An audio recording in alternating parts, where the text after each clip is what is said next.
We only have one day. Let's make it count. Buongiorno Florence. You and I just have one day in this incredible city, and we want to make it perfect. What should we do? Join me as I walk you through my ideal day in Florence. From morning cappuccino to sunset gelato. I'll share with you my top picks and give you a few alternatives so you can craft your own Tuscan daydream. Let's dive into the heart of Florence and make every moment count.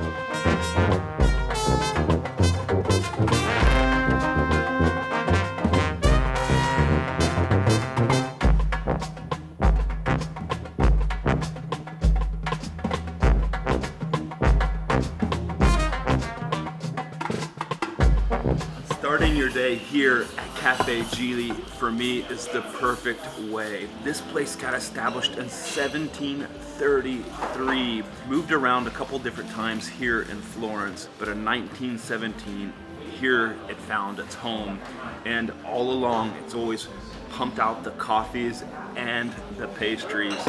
Nothing's changed, it's lost none of its authenticity over the years and none of its charm. It still has that old classic cafe feel that you want when you come to Italy. Right outside over that way is where the famous photo, American Girl in Italy, was taken, where the woman's walking by and all the Italian guys are noticing her and looking at her. Great classic photo, 1951 by Ruth Orkin. History was made in this place. This bar, Cafe Geli, is a landmark, an icon in Italy and indeed here in Florence. Grazie, arrivederci. Ciao. Wow, Cafe Geli, where they've been perfecting breakfast since 1733. Talk about an established morning routine.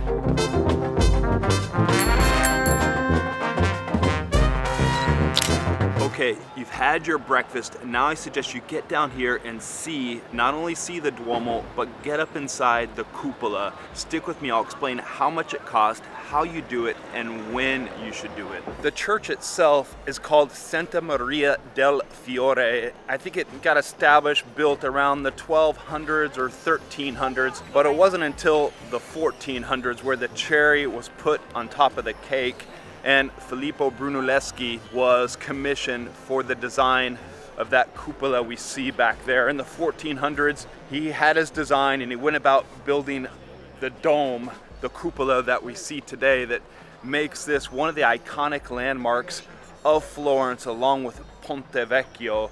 And indeed, it's now become one of those iconic landmarks in all of Italy. You can admire it here from the outside, and I suggest you do. Walk all the way around the church, get photos of the cupola from many different angles, but you gotta go inside. You can go inside the main church for free. Check it out from the bottom and look at the painting on the inside of the cupola. That's pretty cool, and that's all for free. But what you need to do here in your perfect ideal day is climb up to the top. Not only will it allow you to see the architecture and allow you to really appreciate the double dome cupola design, but also at the top it'll give you a spectacular view of all of Florence and a better understanding of the layout of this Renaissance city. So how much does it cost and when should you do it? Well, it costs you 30 euro. 30 euro for a package ticket, and that's the only way you can get up to the cupola.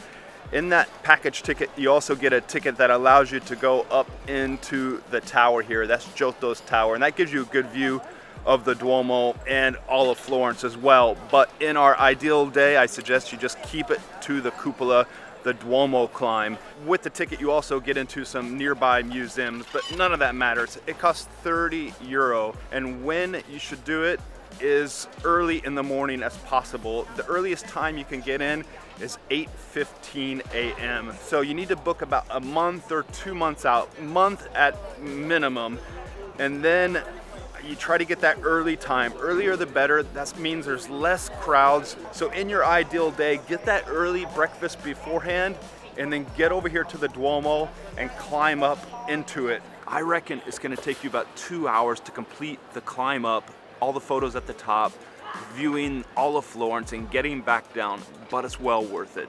I want to give you options to consider throughout your day. One option you can substitute in instead of the Duomo is of course Michelangelo's statue of David. Another option instead is the all-immersive Mercato Centrale, and that's right here beside me. Inside there, it's a foodie's paradise. Everyone thinks of the Duomo and Ponte Vecchio, the old bridge here in Florence, but this place, Mercato Centrale, should be on your list if you have the time. And why do I say so? Well, because I'm one of the faithful, one of the lovers of the Mercato. Inside on the ground floor, you'll find butchers, fishmongers, produce stands. You'll find some stands selling fresh pasta and food to take away, or you can eat there within. It's really a local experience, and they're open early in the morning, say 6:30 all the way up through 1 o'clock in the afternoon. Upstairs, they're open up until midnight. Now that's a more gentrified, hipster experience where they get fashionable restaurants. They serve all sorts of food, everything you want, but you don't have the market experience that you would get down below. So I recommend, if you want to do this, do the all morning experience. Get there early in the morning. You can have your breakfast there. You can wander around, sample some of the local foods, and then you can work your way upstairs to the next floor and get lunch up there as well. And that's a different option to the Duomo, totally different, but I'll leave it up to you to decide which one is best in your ideal day.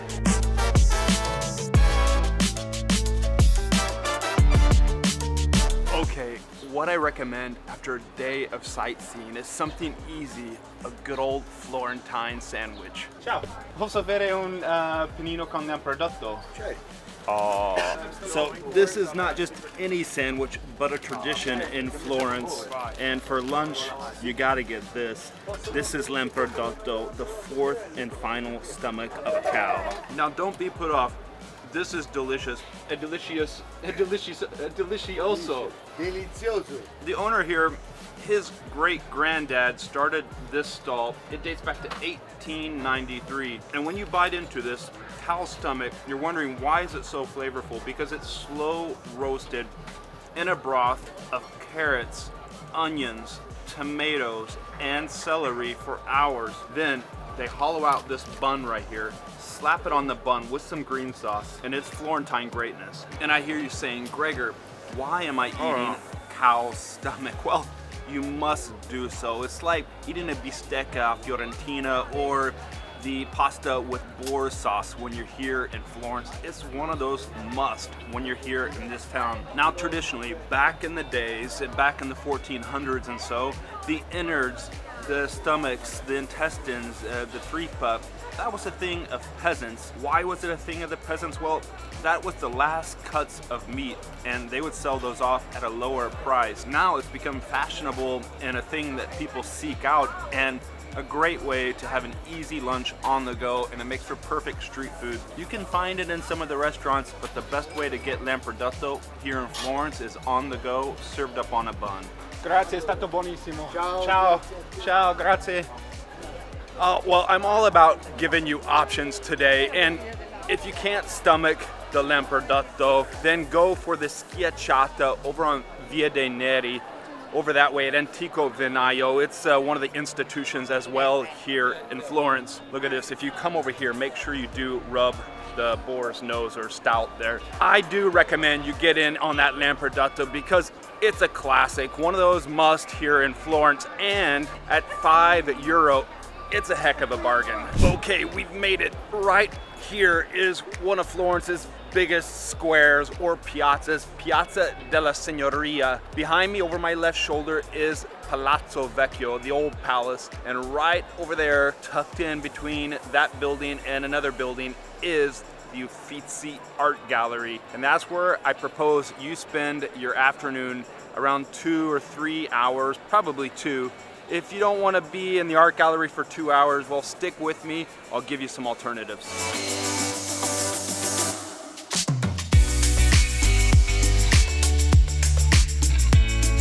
The Uffizi Museum is jammed with famous artists, important artists from the Italian Renaissance period. And if you're saying, Gregor, well, that's boring stuff, I used to think the same too, but it's important you go in there to get an understanding, because it'll help you better understand the culture of Italy and the history of Italy. In there you're gonna find the big artists: Botticelli, Lippi, Giotto, Leonardo, Michelangelo, Raffaello, and Caravaggio. They're all in there.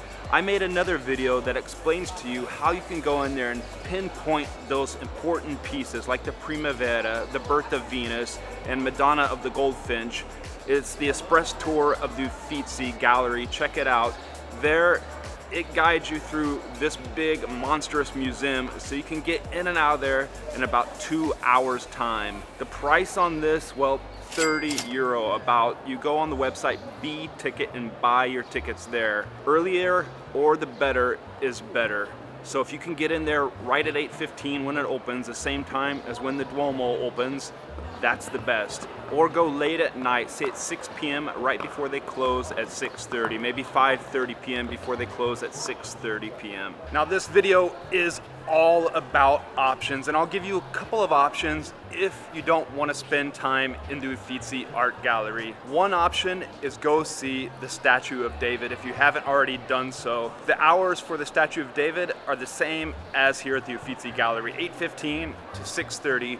Both here and the Statue of David, they're closed on Mondays. The Statue of David, the tickets for that are currently priced at €20.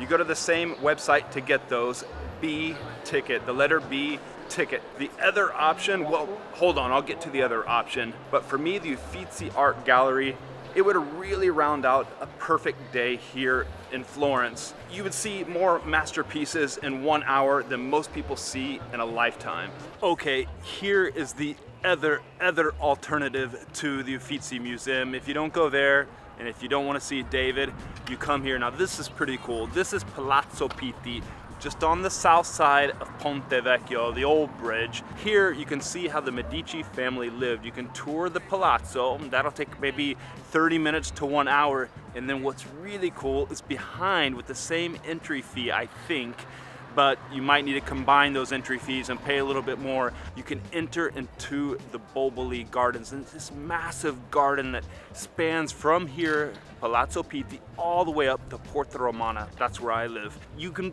take a lunch with you, because once you get in there, you can find a quiet spot, sit down on the ground, put down a blanket and chill out for a few hours. Also, a bottle of wine is always good. Spend 2 to 3 hours there.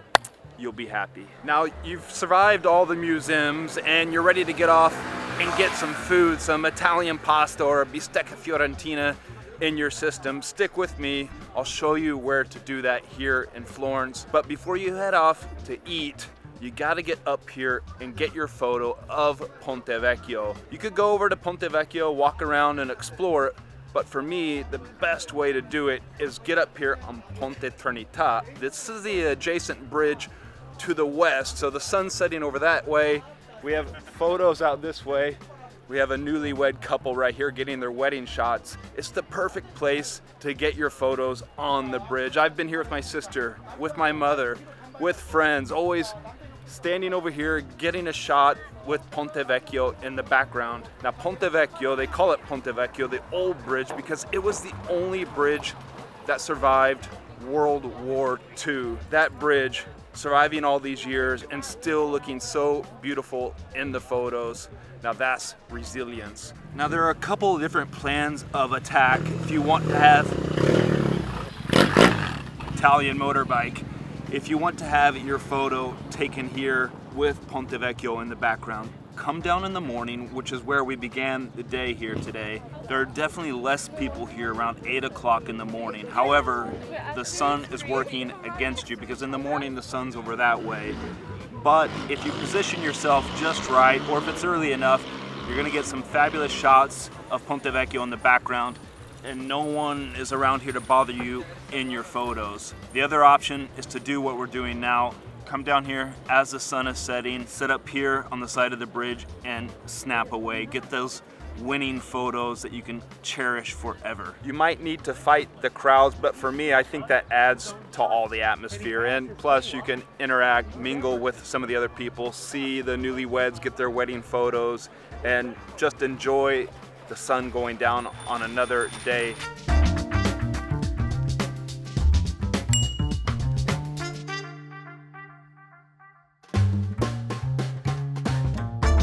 Probably starting to think about capturing the perfect sunset, and I don't blame you, because we want to make it the perfect day here in Florence. And I have a solution for you, but first, let's get some food in our system. And we have arrived at this little quaint osteria restaurant, and there's the pasta as well.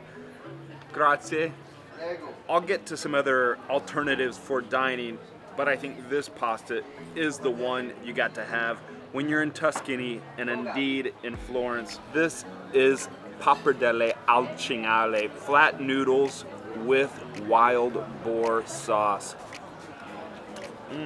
It's a ragu made of Tuscany's famous beast, the wild pig. And around here, they're hunted quite regularly. It depends on the sauce, but it's a gamey taste, similar to what you'd find with deer. Eating that, if you've had a plate with deer in the United States, that would be similar to this. If there's one pasta you gotta eat when you're here in Florence, this is it. Pappardelle al cinghiale, mark it down. Ciao. Ciao. Now, I chose this location specifically because our next appointment, well, just hold on.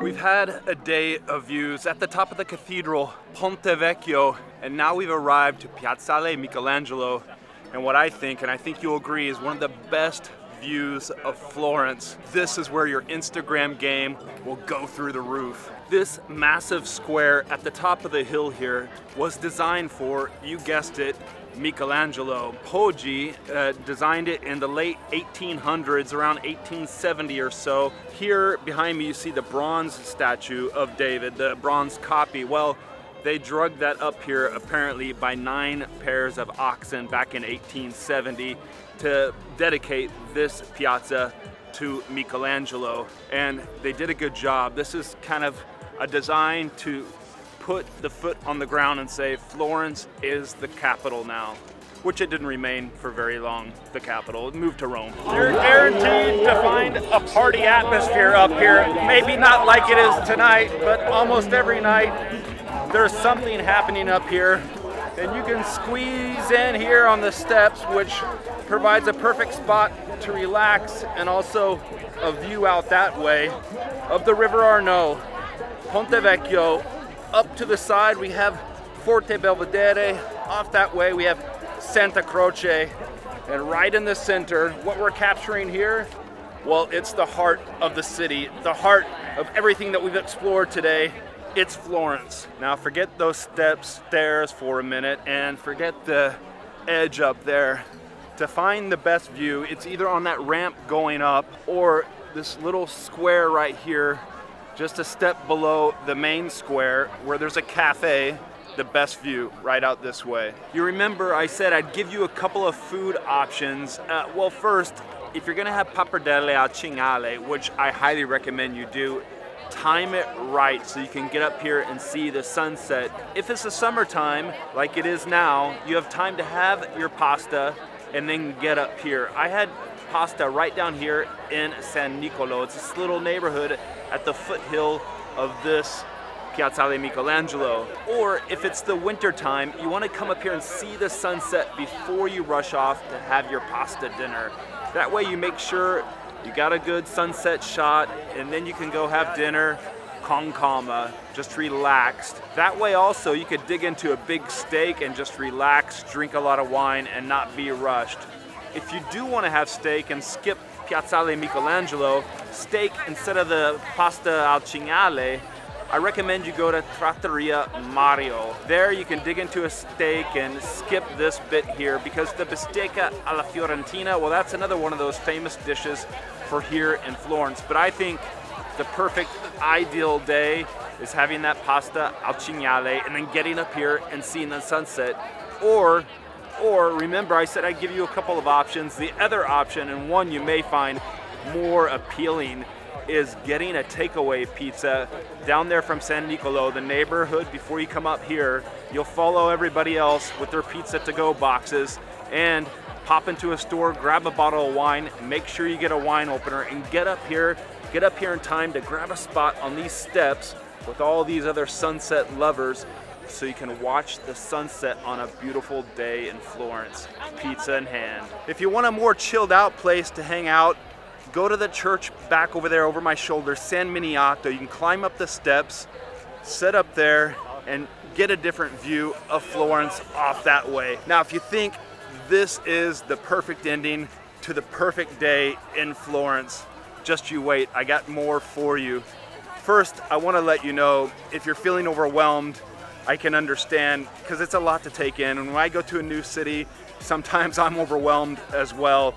I've made a PDF that you can download, have in your pocket, offline, and refer to it for when you're out and about around Florence. It's called Florence Revealed, and in there, you'll find everything you need to know, which neighborhoods you should stay in, hotels or Airbnbs, how to get to and from Florence, where you should eat, and things you should eat as well, and when are the best times to visit this city. Check it out, link in description. Walking the streets at night after dinner, strolling with gelato in hand, well, that's an Italian pastime. And there's no better place to do it than here in Florence, because remember, gelato was created in Florence in 1565. We can thank Bernardo Bontalenti for a perfect ending to a perfect day. Grazie Bontalenti. If you're still wondering about everything you can see and do when you're here in Florence, well, don't worry, I made a video on the do's and don'ts of Florence. Watch it here next. I'm just gonna finish this gelato.